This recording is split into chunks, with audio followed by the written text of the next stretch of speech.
everyone, welcome back to the channel, and today I have another episode of AstCa news for you guys because, well, actually, not much has happened this week that I haven't talked about already. So I'm just going to go over the few things that I haven't talked about, well, that I have talked about. I'm going to update you guys a little bit. Of course, first I do want to touch on again the fact that we've sadly lost Nichelle Nichols this last week, and it still stings. The fact that the new Strange New Worlds episode wasn't a horror episode, which was completely unplanned in terms of the timing. Like, that could not have been predicted in any way, plus that episode originally came out quite a few weeks ago now in the US, so that was just pure, really unfortunate coincidence. Hopefully the Strange New Worlds crew will pay tribute to Nichelle somehow in Season 2. They'll probably find a way to do that somehow, even if it's just like a quick in tribute of Nichelle Nichols at the end of probably another horror episode. Who knows? But I do want to quickly move on to sports, because that's where the most things have happened in this last week. Of course, we have had the continuation of the Commonwealth Games. From what I've heard, the UK teams are doing incredibly well. Yeah, I have not had any time to watch the events. Been a bit of a busy week for me, but here we are. Mostly thanks to Cardiff at the beginning of the week. But yeah, good luck to all the UK teams in the final few days. I believe it's finishing this Thursday, which of course makes it a 2-week event, which I believe the Commonwealth Games usually are. Of course, moving on to football, the Women's England team have won the Euros. So well done, Lionesses. You finally brought it home for England. Good job. And of course, F1, silly season kicked off with a bang, and then stopped dead in its tracks. Legit, nothing has happened since the Alex Albon staying with Williams announcement on Wednesday. Nothing's happened at all. Nothing official, anyway. We've had some rumours about the actual fates of Daniel Ricciardo and Oscar Piastri, but nothing official. The rumour is that they're basically going to swap places.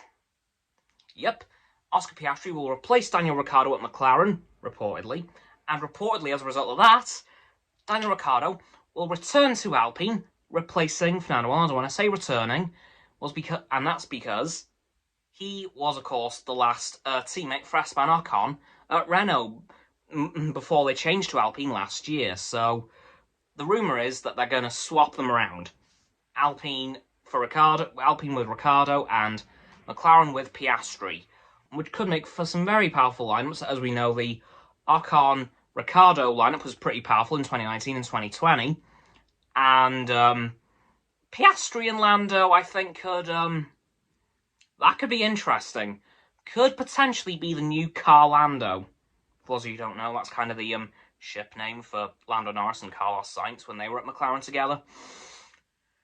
I really hope that those guys get reunited someday, somehow, in a team. I really want those guys to get back together in a team and resume the Car Lando-ness that was 2019 and 2020. Please let that be the case somehow. Of course, we've had no other announcements, as I said, in this last week. Everything's kind of stopped dead in its tracks. Which does still beg the question, what's happening to Nicholas Latifi?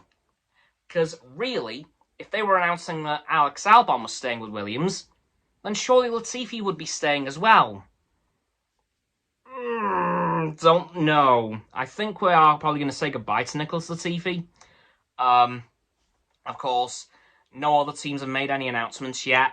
Again, Ferrari could end up with a shake-up due to their horrific strategy calls for this year, so I'm still saying that one or both of the Ferrari drivers could potentially leave the team. Again, I'm still thinking if it's just going to be one of them, it's going to be Leclerc. I think Carlos may stick around for another season, but hell, there is, again, potential that both of them could go, because, frankly, in the last 6 or 7 races, their strategy has kind of dropped off a cliff. So I don't think either of them will stick around for much longer, because I think Ferrari, at this point in the season, have probably blown the championship. I don't see any way of them clawing it back, unless they completely restructure the strategy team, which now seems incredibly unlikely, as Mattia Binotto has come out and said that he doesn't believe Ferrari has a problem. And as you guys know, the first step to solving a problem is admitting that you have one. So, yeah, I think Ferrari are screwed this year. And that hurts. And that's not even coming from a Ferrari fan. Like, it hurts in general, because at the start of the season, they were flying. Like, I remember thinking early on in the season, crikey, we're only 2 races in, and I'm almost convinced that Ferrari have this in the bag. And then from around Imola, things have just gone downhill very, very, very quickly in Maranello. As I mentioned a few days ago, if good old Enzo Ferrari was still around, he would have, frankly, sacked a lot of them by now. Including Mattia Binotto. He probably would have been the first to go, actually. But yeah, this next week, I think, is going to be a bit insane for F1 silly season, because I'm going to say this is like the calm before the storm. So, potentially expect this next week to be completely insane. I literally have no idea what's going to come out. Perhaps the whole Piastri-Ricciardo swap could be confirmed by both of their respective teams. Who the hell knows? And of course, I think some other teams will make some announcements as well in terms of their driver lineups, whether they'll be swapping or sticking with their current drivers.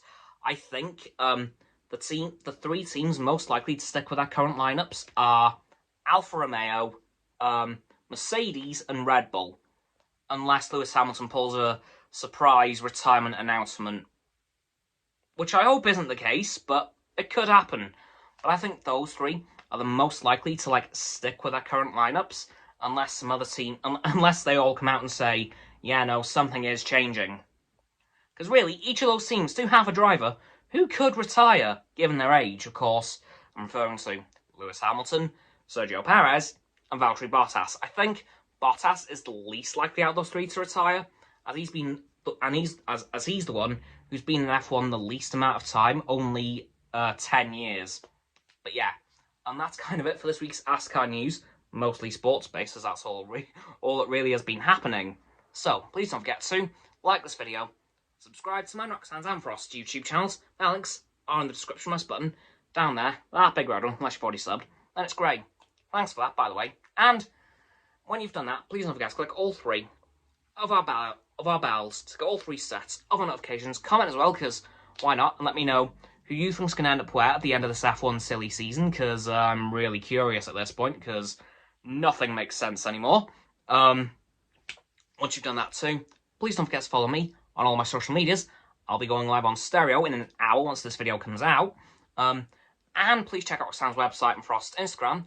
They'll be below my link tree, which all of my social medias will be in. And lastly, please don't forget to share this video with all of your friends so they can join the infinite loop of liking, subscribing, commenting, following, and sharing, and around and around and around that loop. And I'll see you guys tomorrow with another video. Goodbye!